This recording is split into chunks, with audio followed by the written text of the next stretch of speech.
Alrededor de las 3 de la madrugada del 30 de marzo de 2025, un vecino del área de Arlington, en Jacksonville, Florida, llamó al 911 al ver un hombre malherido caminando por la vía pública. Tenía heridas en una pierna y una mano, y parecía desorientado. Cuando la policía llegó, el sujeto se identificó como Carlos, y dijo que vivía en uno de los departamentos del complejo residencial cercano. Mientras los agentes intentaban reconstruir lo ocurrido, notaron un rastro hemático que conducía desde la calle hasta uno de los edificios. Siguieron ese camino con cautela, sin saber lo que estaban por encontrar.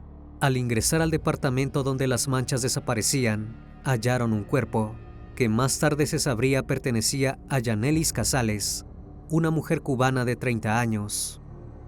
Yanelis y Carlos habían llegado recientemente a Estados Unidos, pero ambos compartían una historia que se había iniciado años atrás en Cuba, un vínculo marcado por la distancia, la esperanza y las promesas de un futuro mejor. Pero ese reencuentro, que parecía cargado de ilusión, terminó en tragedia. Durante los días siguientes, los detalles comenzaron a salir a la luz de manera fragmentada. Lo que en un principio parecía una historia de amor interrumpida por el exilio, terminó revelando un trasfondo mucho más oscuro. Buenas noches, bienvenidos al Criminalista Nocturno.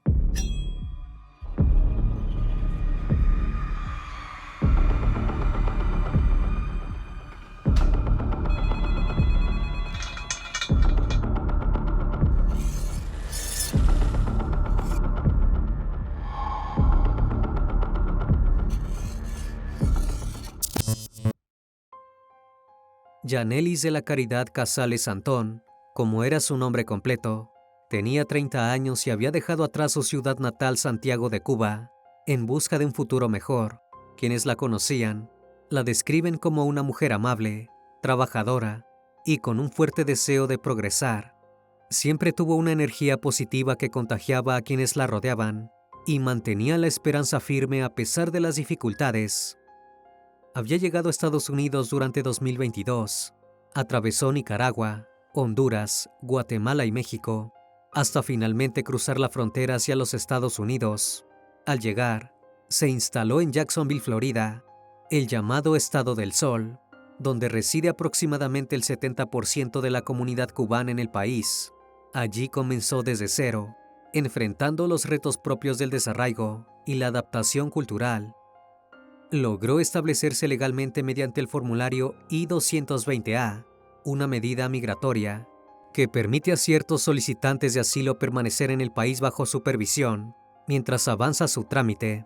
Aunque este proceso puede ser largo e incierto, Yanelis se mantenía optimista respecto a su porvenir. El 22 de marzo de ese mismo año, familiares y amigos le organizaron una fiesta de bienvenida para celebrar el inicio de una nueva etapa. Apenas unos días después, el 2 de abril, Yanelis comenzó su primer día de trabajo. Había llegado con un objetivo claro: poder ayudar económicamente a sus padres, que seguían viviendo en la isla. Esa meta la mantenía enfocada y con los pies en la tierra. En sus redes sociales solía compartir sus avances, sus pequeños logros, los momentos felices de su día a día y especialmente sus rutinas en el gimnasio, que eran parte fundamental del proceso para alcanzar el cuerpo con el que siempre había soñado. También usaba ese espacio para motivar a otras mujeres a perseguir sus metas, sin importar las barreras. Sin embargo, había algo que la afectaba profundamente. Antes de emigrar, estando todavía en Cuba, Yanelis había entablado una relación con Carlos Jordani Saldana, un hombre de 38 años, con quien mantenía contacto pese a la distancia. Ambos llegaron a residir en Estados Unidos, pero en uno de sus viajes de regreso a la isla, Carlos fue arrestado por un caso pendiente con la justicia cubana. No se conocen detalles oficiales sobre el motivo de su detención, pero permaneció en prisión durante un tiempo. Ante esta situación, Yanelis volvió a Florida y retomó su vida mientras esperaba su liberación. Cada día intentaba mantenerse fuerte, aunque en privado compartía con su círculo más íntimo lo difícil que era lidiar con la ausencia y la incertidumbre. Yanelis luchaba a diario para apoyar a Carlos en su regreso a Estados Unidos. Mientras tanto, Se dedicaba a trabajar arduamente en Jacksonville, con el fin de ahorrar dinero y tener la posibilidad de comenzar una vida estable con Carlos una vez que pudiera regresar. Su amor, a pesar de todo, seguía siendo su principal motor. Finalmente, después de tanto esperarlo, ese día llegó. La mañana del 16 de marzo de 2025, Janely salió de su casa rumbo a una tienda cercana para comprar 4 globos con forma de corazón y uno más con un mensaje claro: bienvenido de nuevo. El hombre que amaba estaba a punto de aterrizar en el país y después de años separados, al fin podrían estar juntos. Janely se preparó con ilusión, se vistió con una camiseta, un short y unos zapatos negros. En compañía de algunos familiares, se dirigió al aeropuerto de Jacksonville. Las horas de espera se le hicieron eternas, pero finalmente vio descender el avión que traía a Carlos. La emoción la desbordaba. Sacó su teléfono, grabó la llegada del vuelo y subió el video a sus redes sociales con un mensaje conmovedor: 3 años y 1 mes. Ya se logró. Gracias, Señor. Hoy veo tu obra en mí.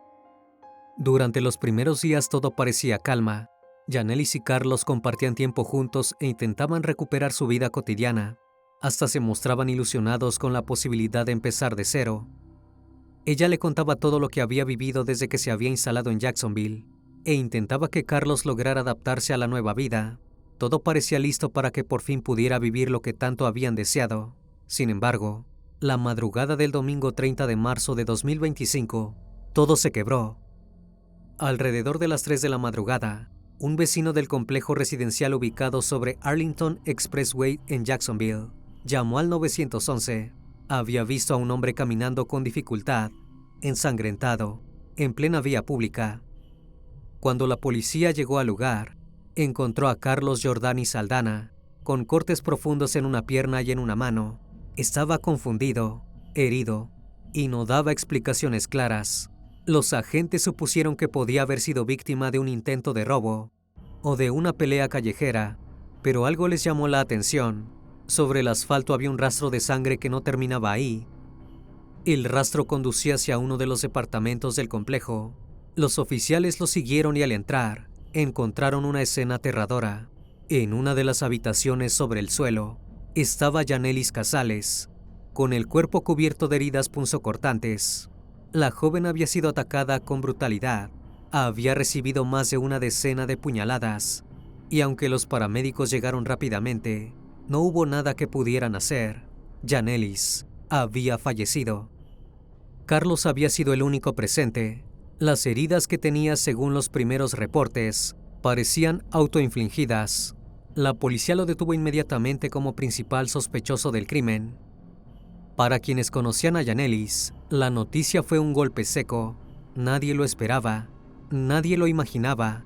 Su entorno más cercano hablaba de una relación fuerte, de una mujer enamorada y de un futuro que parecía estar comenzando.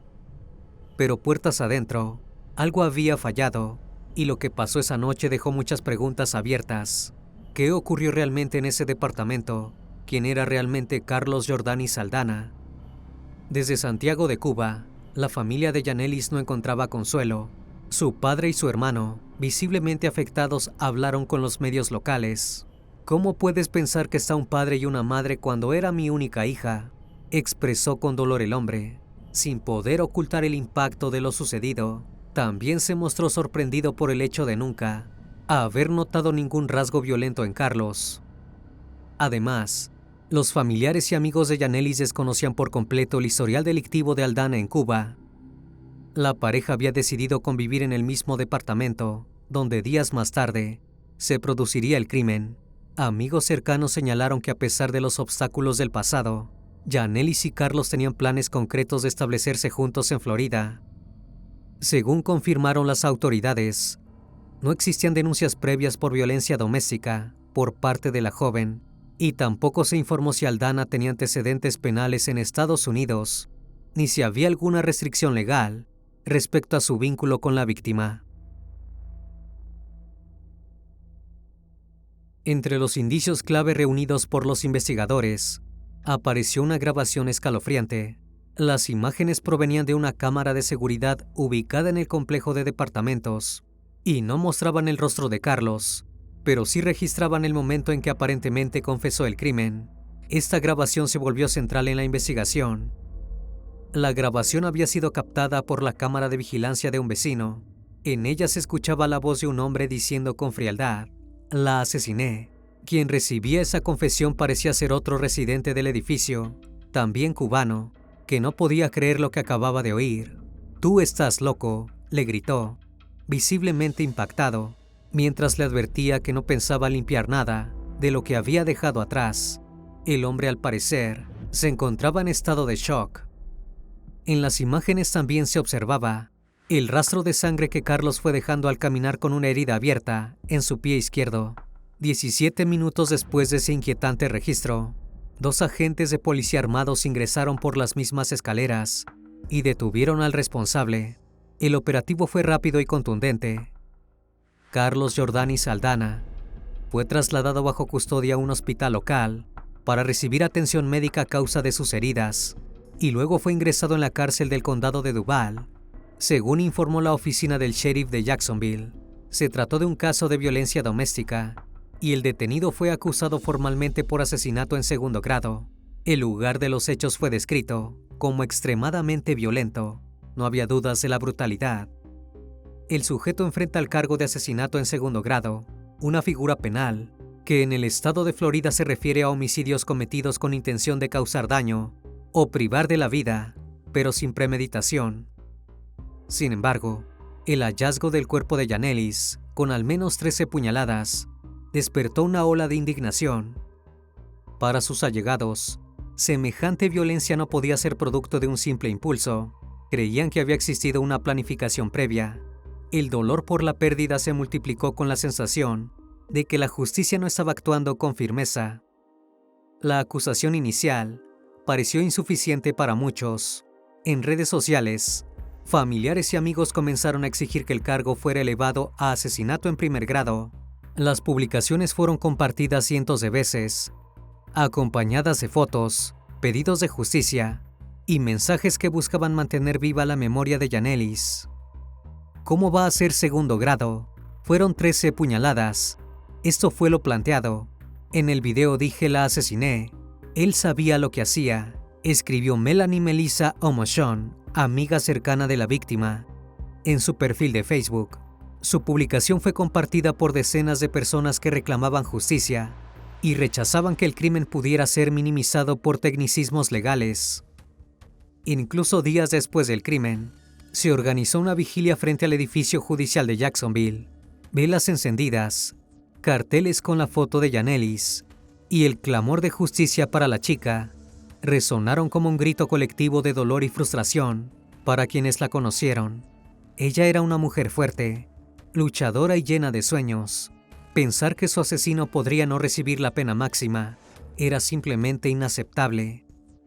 Hasta el momento, la fiscalía no ha confirmado si modificará los cargos.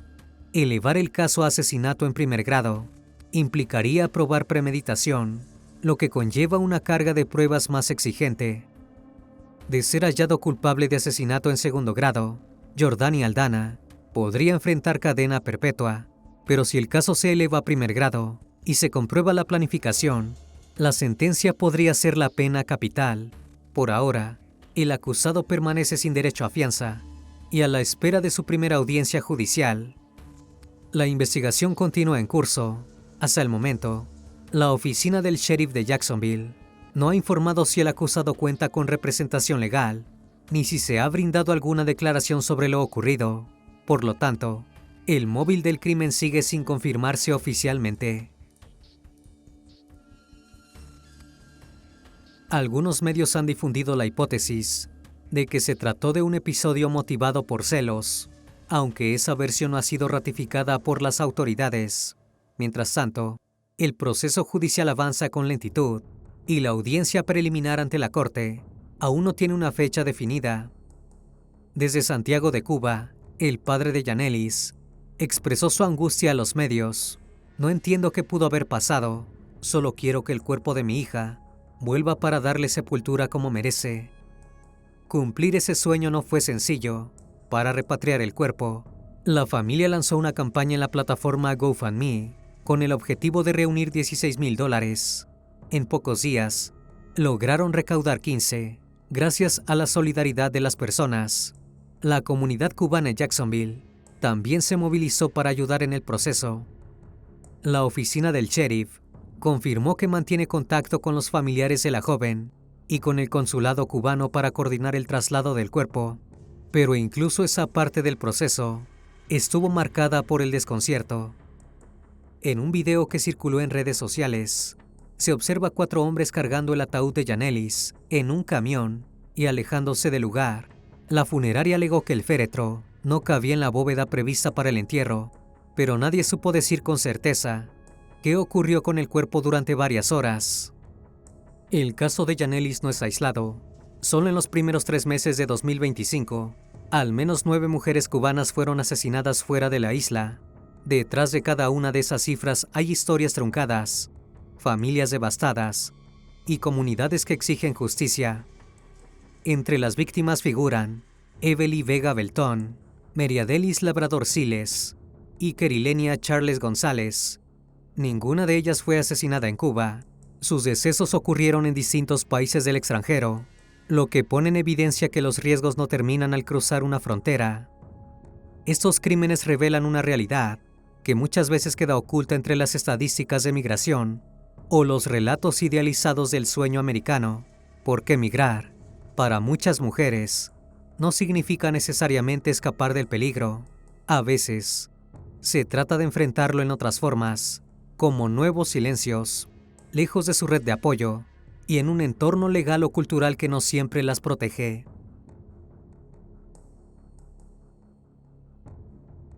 En medio del dolor y la rabia, organizaciones que brindan apoyo a víctimas en Florida recordaron que existen líneas de ayuda, refugios y asesoramiento legal gratuitos, independientemente del estatus migratorio, pero también advirtieron que muchas mujeres callan por miedo a ser deportadas o perder sus beneficios.